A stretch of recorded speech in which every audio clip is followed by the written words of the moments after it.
నడిచినా కూర్చున్నా మోకాళ్ళ నొప్పులు వస్తున్నాయా? ప్రాణ పెయిన్ క్లినిక్ లో అధునాతన చికిత్సతో మోకాళ్ళ నొప్పులు తగ్గించుకోండి. హాయ్, వెల్కమ్ టు మనం టీవీ. నేను మీ కట్ట కార్తిక్.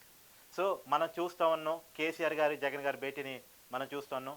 ఏపీ ముఖ్యమంత్రిగా వైఎస్ జగన్ గారు ఉన్నారు, తెలంగాణ ప్రతిపక్ష నాయకుడిగా కేసీఆర్ గారు ఉన్నారు. వాస్తవానికి కేసీఆర్ గారికి ఆరోగ్యం బాలేదు, ఈ మధ్యన సర్జరీ జరిగింది, మనకు ఆ విషయం తెలుసు. సో ఇప్పటికే కేసీఆర్ గారిని హాస్పిటల్లోనే రేవంత్ రెడ్డి గారు పరామర్శించారు, తెలంగాణ ముఖ్యమంత్రి. తర్వాత చంద్రబాబు గారు పరామర్శించారు, ఏపీ ప్రతిపక్ష నాయకులు.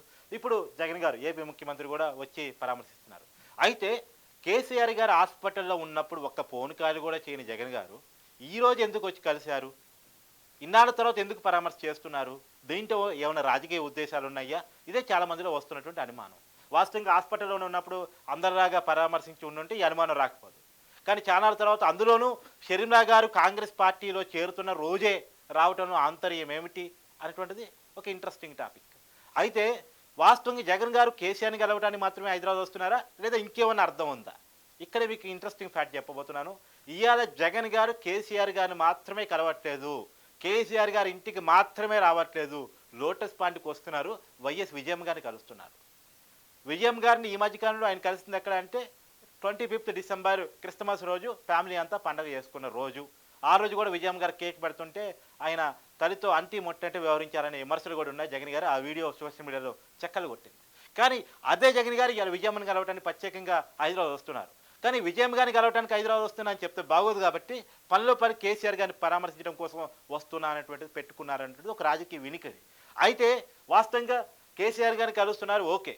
వాస్తవంగా మీ అందరికీ తెలుసు, పోయినసారి ఎన్నికల్లో కేసీఆర్ గారు జగన్ గారికి డైరెక్ట్ సపోర్ట్ చేశారు. 2,000 కోట్ల రూపాయలు ఆ రోజు డబ్బులు జగన్ గారికి పంపించారనేటువంటిది కూడా పొలిటికల్ టాక్. తర్వాత కూడా వీళ్ళ సంబంధాలు చాలా కాలం కొనసాగుతూ వచ్చాయి. ఇప్పటికి కూడా ఇప్పటికీ కూడా ఆఫ్ ది రికార్డ్ వీళ్ళ సంబంధాలు కొనసాగుతూ వస్తున్నాయి. వాస్తవానికి మన కేటీఆర్ గారు చంద్రబాబు అరెస్టు నిరసిస్తూ టీడీపీ కార్యకర్తలు చేసిన ఆందోళన మీద ఇక్కడ కాదు మీరు ఆందోళన చేయాల్సింది, రాజమండ్రిలో భూకంపం తెచ్చుకోండి, ఇక్కడ మీ గొడవలు చేయొద్దు అని చెప్పేసి అంటంలో కూడా వీరిద్దరి మధ్య ఉన్న సంబంధాలే కారణం అనేటువంటిది ఒక రాజకీయ చర్చ. సరే, ఈ రాజకీయ చర్చలు విరికిళ్ళు పక్కన పెట్టేస్తే ఖచ్చితంగా వీరిద్దరి మధ్య సమన్వయ వాతావరణం ఉంది, సపోర్ట్ చేసుకున్నారు పరస్పరం. పోయినసారి ఎన్నికల్లో ఆయన డబ్బు పంపించడం మనందరికీ తెలుసు వాస్తవానికి. సో తలసాని శ్రీనివాసరావు గారు తెలంగాణ మంత్రిగా ఉండి డైరెక్ట్ బై ఆయన గెలిపించారు జగన్ గారు అని చెప్పి ఎన్నికల్లో ప్రచారం చేసినటువంటి విషయం కూడా మనకు తెలుసు. కేసీఆర్ గారి ఆదేశాలు లేకుండా మంత్రిగా ఉన్న వెత్తిపోయి జగన్ గారి కోసం ప్రచారం చేయడు. కాబట్టి వాళ్ళిద్దరి మధ్య ఉన్నటువంటి సహకారం అట్లాంటిది. ఈ రోజు కలుస్తున్నారు కాబట్టి సహజంగానే రాజకీయ చర్చలోకి వస్తాయి. రెండోది, జగన్ గారి ఆస్తులు హైదరాబాద్లో ఉన్నాయి, బెంగళూరులో ఉన్నాయి. బెంగళూరులో అంటే కర్ణాటకలో కాంగ్రెస్ పార్టీ అధికారంలో ఉంది, తర్వాత తెలంగాణలో కాంగ్రెస్ పార్టీ అధికారంలో ఉంది. సో మీ అందరికీ తెలుసు డీకే శివకుమార్ గారు షర్మిల గారికి దగ్గరగా ఉంటారు. ఇక్కడ రేవంత్ రెడ్డి గారు కొంత చంద్రబాబు గారి అంటే దగ్గరగా ఉన్న ఆ కోట నుంచి వచ్చినటువంటి వ్యక్తి. కాబట్టి ఈ తాడేపల్లి ప్యాలెస్లో కొంత భయం స్టార్ట్ అయింది. ఎందుకంటే హైదరాబాద్ ఆస్తులు, బెంగళూరులో ఉన్న ఆస్తులు. రెండోది, షర్మిల గారు కాంగ్రెస్లో చేరారు, షర్మిల గారు జగన్ గారికి వ్యతిరేకంగా ఉన్నారు. కాబట్టి ఆస్తుల పరిరక్షణ కోసం అక్కడ తనకు కూటమి తనతో ఉన్నటువంటి ఫ్రెండ్స్ని మళ్ళీ దగ్గర చేసుకోవాలనేటువంటి కారణం కూడా ఒకటి కనపడతా ఉంది. అందుకే కేసీఆర్ గారిని కలిశారు అనేటువంటిది చర్చ కూడా బయటకు వస్తూ ఉంది. వాస్తవంగా వీళ్ళిద్దరు కలిసిన తర్వాత ఎప్పుడు కూడా కేసీఆర్ గారు జగన్ గారు గతంలో కూడా కలిశారు. కలిసిన ప్రతిసారి కలిసిన తర్వాత జగన్ గారు వైజాగ్ స్వరూపానంద దగ్గర గారికి పోయి కలిసి వస్తుంటారు. మరి ఇది కలవగానే అక్కడికి ఎందుకు వెళ్తారనేది ఇప్పటికీ ఎవరికి అర్థం కాని క్వశ్చన్. ఈసారి కూడా జగన్ గారు వెంటనే వైజాగ్ స్వరూపానంద గారి దగ్గరికి వెళ్తారా లేదా చూడాల్సినటువంటి విషయం అయితే మనకు కనపడతా ఉంది. కానీ నేను చెప్పేది ఏంటంటే, ఇప్పుడు ఎందెందు ఎతికినా అందందు కలదు రాజకీయం అని ఇద్దరు రాజకీయ నాయకులు కలిసిన తర్వాత రాజకీయాలు ఖచ్చితంగా చర్చకు వస్తాయి. ఇప్పుడు ఇద్దరు మెయిన్ స్ట్రీమ్ పాలిటిక్స్లో ఉన్న వ్యక్తులు కేవలం పరామర్శ అని చెప్పలేవు.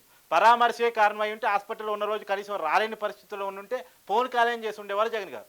ఆ రోజు ఫోన్ కాల్ కానీ లేదు అఫీషియల్ స్టేట్మెంట్ కానీ ఏపీ ప్రభుత్వం తరఫున ముఖ్యమంత్రి గారు స్పందన కానీ లేనటువంటి పరిస్థితుల్లో ఈరోజు హైదరాబాద్ ఉటావుట్ని ఎందుకు వచ్చారు అంటే షర్మిల గారు చర్చ మీడియాలో మెయిన్ స్ట్రీమ్గా లేకుండా చేయటం కోసమా, లేకపోతే ఇవాళ విజయం గారితో చర్చలు జరపాల్సిన అంశం ముందుకు వచ్చింది కాబట్టి? ఎందుకంటే కుటుంబంలో ఆస్తులు తగాదాలు ఉన్నాయన్న విషయం మీ అందరికీ తెలుసు.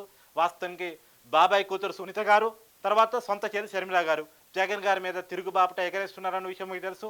వివేకానంద రెడ్డి గారు హత్య కేసులో సునీత గారు చేస్తున్న న్యాయ పోరాటం మీకు తెలుసు. సో ఆ విషయాలన్నీ కళ్ళ ముందు కనపడుతున్న వేర విజయమ్మ గారు కూడా షర్మిల గారి మద్దతుగా రేపు ఏపీలోకి వస్తే రాజకీయం ఎలా తిరుగుతుందో మీ అందరికీ తెలుసు. ఎందుకంటే సొంత తల్లి, సొంత చెల్లి, తర్వాత బాబాయ్ కూతురు. ఎందుకంటే బాబాయ్ కూతురు అని ఎందుకు చెప్తున్నా అంటే రాజశేఖర రెడ్డి గారిని వివేకానంద గారిని వేరుగా చూడలేం, ఇద్దరు ఒకే కుటుంబం లేక బతికారు. రేపు వాళ్ళందరూ వచ్చి జగన్ గారికి వ్యతిరేకంగా మాట్లాడితే, సొంత కుటుంబమే జగన్ గారికి వ్యతిరేకంగా మాట్లాడితే, సో ఖచ్చితంగా వైసీపీ అభిమానులు కూడా ఒక రకమైనటువంటి డైలమాను కొనసాగే అవకాశం ఉంది. కాబట్టి అవన్నీ జరగకుండా ఉండాలంటే మధ్యవర్తిగా పెద్ద ఆయనగా కేసీఆర్ గారు ఏమైనా కలగ చేసుకోగలరా అనే ఒకటి. రెండోది విజయమ్మ గారిలో మత్య చేసుకోవటం. రెండు ఇట్లా రకరకాల రాజకీయ ప్రయోజనాలు రాజకీయ కారణాలతో ఈయన హైదరాబాద్ టూర్ జగన్ గారు పెట్టుకున్నారనేటువంటి రాజకీయ చర్చ కూడా జరుగుతూ ఉంది. ఈ అనుమానాలు మామూలుగా అయితే రావు. ఇప్పుడు కేసీఆర్ గారు హాస్పిటల్లో చేరిన రోజే, లేదా సర్జరీ జరిగిన రోజే, ఆయన హాస్పిటల్ అడ్మిట్ అయ్యి ఉన్న రోజే జగన్ గారు అఫీషియల్గా స్పందించే ఈ అనుమానాలు రావు. ఇవాళ శర్మిల గారు చేరుతున్న రోజే రావటం, అందులో చానాల తర్వాత లోటస్ పాండ్కి వెళ్ళటం, ఇవాళ విజయమ్మ గారితో భేటీ జరుగుతుండటం, అదే రోజు కేసీఆర్ గారికి కలవటం, ఇవన్నీ ఒకదానికొకటి లిక్కంపై ఉన్నాయి. కాబట్టి ఈ అనుమానాన్ని కలుగుతూ ఉన్నాయి. మరి వీటికి సమాధానం జగన్ గారి నుంచి రావాల్సింది. ఆయన ఎట్టా స్పందించేవారు కాదు, మీడియా ముందుకు వచ్చేవాళ్ళు కాదు, వచ్చే ప్రశ్నలకు సమాధానం చెప్పేవాళ్ళు కాదు. అందుకే ప్రజలు ఎవరికి కావాల్సిన సమాధానాలు వాళ్ళు ఎత్తుకుంటే మంచిది. Thank you.